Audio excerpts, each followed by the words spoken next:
So the goal out here is to start fire in a rain-soaked environment at 30-degree weather. So if it snaps, it's dry.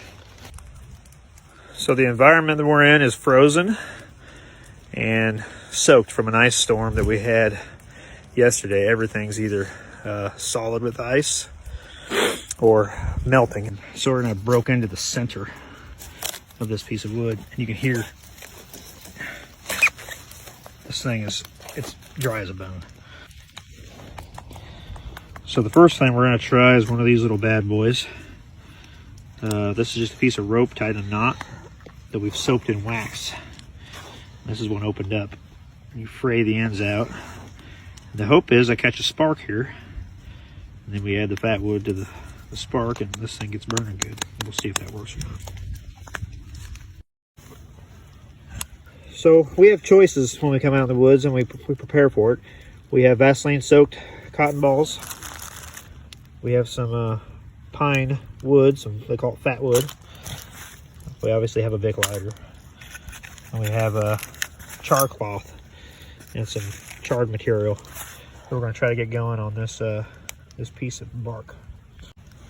We make these at our forge. This is a high carbon striker, a magnesium ferro rod, and a piece of walnut that we crafted ourselves and put a piece of paracord on it to hook it all together. So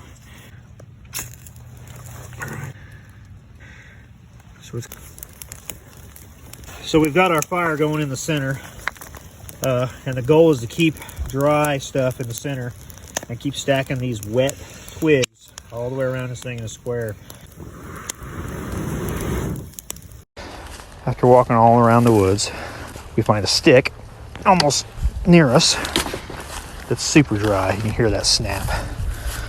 You can see how dry this guy is. Now we've got a fire. It's pretty much self-sustaining, and if we just keep drying out more wood and setting it on top of this thing, we can cook some lunch. And all right, still raining ice on our heads. It's getting late in the day, but now we've got soup. Sawyer's happy. Are you happy, Sawyer? Yes. It's cold, but we can sustain a fire. We can have lunch.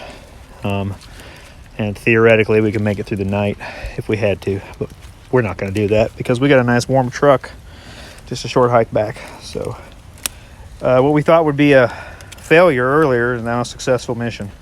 We made fire in a very, very wet environment. So